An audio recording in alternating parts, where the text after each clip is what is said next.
warahmatullahi wabarakatuh. Hai sahabat Uma, bersama saya Eis Kartikasari. Pada hari ini sedang berlangsung talk show nasional bertema Ngaji Kepenulisan Berkarya Tanpa Jeda.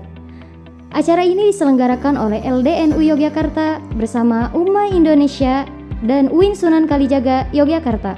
Dengan narasumber Dr. Pil Syahiron Samsudin MA selaku pelaksana tugas Rektor UIN Sunan Kalijaga, Habibur Rahman El Syihrazi LCMA selaku dai, penulis novel dan juga sutradara film, Indra Wiralaksmana selaku CEO Uma Indonesia, Najhati Sharma selaku santri sekaligus penulis novel bestseller Dua Barista, dan yang terakhir adalah Bapak Ihsanuddin MSI selaku Ketua LDNU Yogyakarta.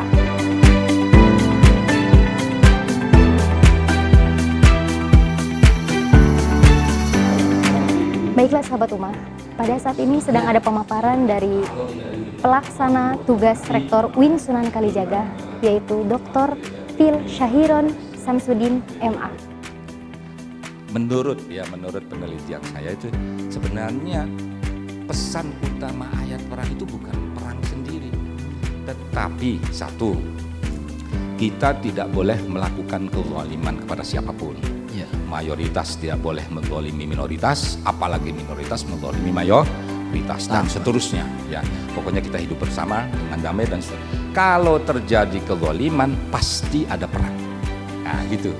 Makanya udzina lil ladzina yuqataluna bi annahum zulimu, dizalimi karena mereka dizalimi. Berarti semangat ayat itu jangan menzalimi orang. Rahmatan lil alamin, kasih sayang. Ini penceramah mulai ini, masuk nih. Tepuk tangan teman ya. Moga mumet meriah moga. Waktu ini. Baiklah sahabat Uma, pada saat ini sedang ada pemaparan dari Habibur Rahman El Syihrazi LCM. Beberapa waktu yang lalu, saya bongkar lagi kitab-kitab yang dulu pernah belajar di Meranggen, di Butuhiyah. Di antara kitab kuning itu ada satu lembar kertas, dan itu saya bahagia sekali menemukan itu. Di situ ada satu lembar kertas tertulis nama Habibur Rahman, kelas 2 MTS Butuhiyah 1 Meranggen, mata pelajaran bahasa Indonesia, itu isinya cerpen. Jadi saya nulis cerpen berarti sejak di madrasah Sanawiyah, dan berarti pesantren itu benar-benar menggembleng saya. Di antaranya ternyata saya sudah nulis cerpen sejak di pesantren Sanawi. Alhamdulillah. Tepuk tangan buat Kang Afif. Bahasanya tulisan kawan-kawan yang ikut lomba menulis di sini itu pada saat ini sedang ada pemaparan dari CEO Uma Indonesia, yaitu Bapak Indra Wiralaksmana. Yang aktif itu bulanannya penggunanya ada sekitar 2,5. Nah sekarang kalau statistik itu kita tarik 171 juta populasi umat Islam Indonesia kira-kira 87%. Jadi kurang lebih ada 149 juta umat Islam yang mengakses internet setiap hari. Nah, jadi kan pertanyaannya sekarang hal apa saja yang mereka akses gitu ya. Hal apa saja yang mereka akses. Nah, dari situlah timbul keinginan kami untuk membuat sebuah platform yang dimana simpelnya sebenarnya platform kami ini kami posisikan harapannya insya Allah sebagai platform yang rahmatan lil alamin gitu ya. Jadi sebuah aplikasi yang mewadahi umat Islam sebenarnya, sebuah ekosistem umat Islam, tempat kita bisa bersama-sama berbagi konten-konten yang baik gitu, konten-konten Islami yang baik gitu. Pada saat ini sedang ada pemaparan dari Najhati Sharma, yaitu seorang santri sekaligus seorang penulis novel Dua Barista. Maksudnya begini, saya suka menulis sejak dulu, tapi tidak pernah tulisan itu saya terbitkan kemana-mana karena waktu itu saya tidak memiliki akses, tidak ada networking pokoknya hobi saya itu hanya tersalurkan di ruang-ruang tertutup saja, artinya hanya di pesantren saja. Tapi seperti yang dikatakan Pak Indra tadi, jadi karena sekarang sudah era milenial ya, alhamdulillah 1,5 tahun ini saya menggunakan Facebook, menggunakan media sosial untuk mempublikasikan tulisan saya, dan alhamdulillah selama 1 tahun ini tulisan saya sudah banyak dibaca puluhan ribu orang, yang tadinya baru 100 orang, Tepuk kemudian tangan. 1000 dan alhamdulillah puluhan ribu. Iya, iya. Saat ini sedang ada pemaparan dari Kiai Haji Muhammad Ihsanuddin MSI selaku Ketua LDNU Yogyakarta. Itu mulai mengembangkan dakwah talkshow yang dengan Cak Co itu seneng takon kalau mau dilihat. Kemudian kira-kira 6 bulan terakhir kita sudah membuat dakwah ya, namanya Kang Iksan, itu ada di YouTube, di Spotify dan ada di website juga gitu. Tepuk tangan buat Kang Ihsan. Ternyata walaupun seperti ini panjenengan pun milenial juga. Mengikuti arus zaman. Anglaras ilining banyu, angelining ora keli. Ngono kuwi. Ning ngarepe masjid Sunan Kalijogo. Nggih.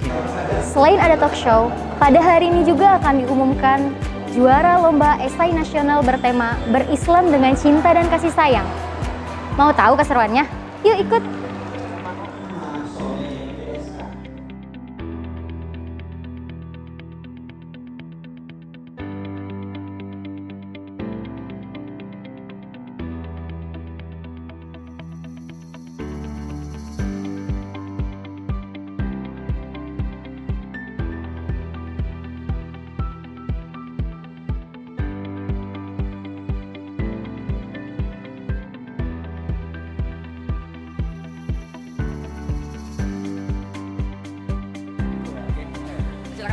Ya, maju Mas Agus. Ya, ditunjukkan. Ya. Oke. Kali ini oleh Ketua LDNU DIY. Ya, luar biasa, subhanallah.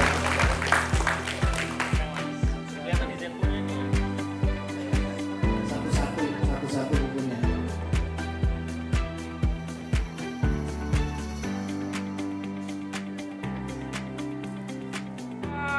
Umat teman ibadah.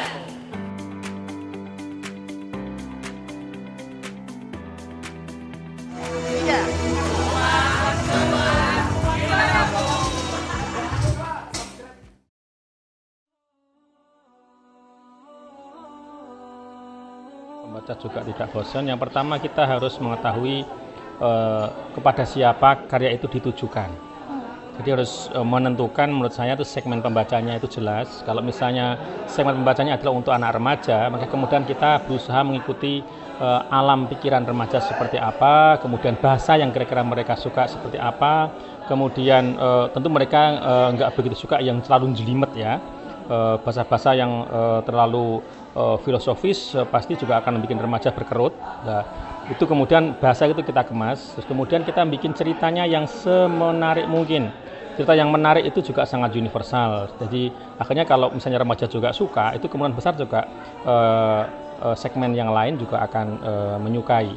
Terus kemudian kalau kita menyampaikan pesan dalam cerita itu, diusahakan untuk tidak menggurui, tapi pesan itu sesuai dengan alur cerita yang ada. Itu. Anak muda harus banyak membaca, harus banyak berlatih menulis, memperhatikan isu-isu sosial, kemudian belajar dari banyak orang, berkenalan dengan banyak orang di luar sana, belajar dari alam, dan pokoknya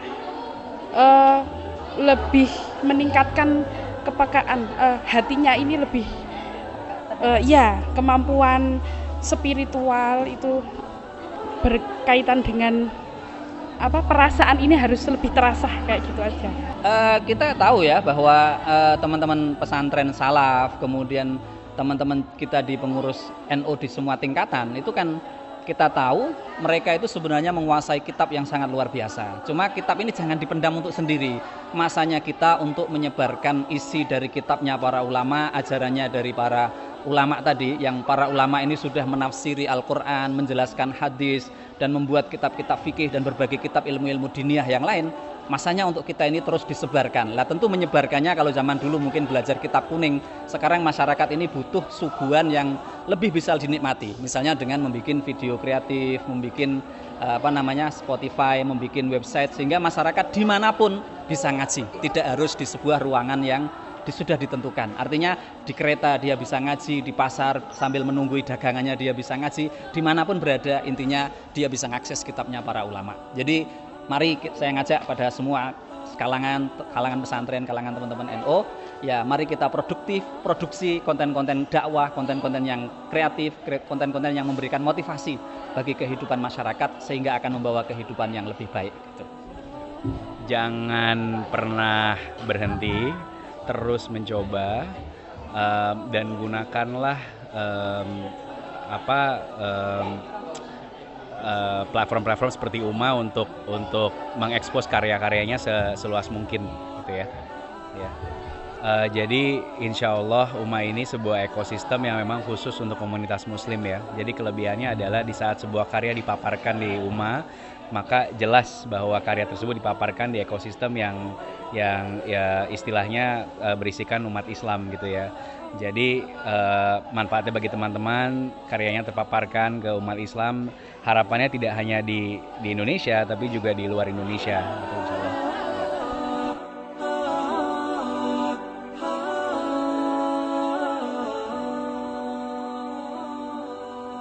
Itulah keseruan-keseruan acara kita pada hari ini. Pesan yang dapat kita ambil dari acara tadi adalah tetaplah berkarya dan tetap bermanfaat bagi orang lain. Juga jangan lupa berbuat baik terhadap sesama. Jangan lupa download aplikasi UMA di iOS dan juga di Android. Cukup sekian dari saya. Terima kasih. Wassalamualaikum warahmatullahi wabarakatuh.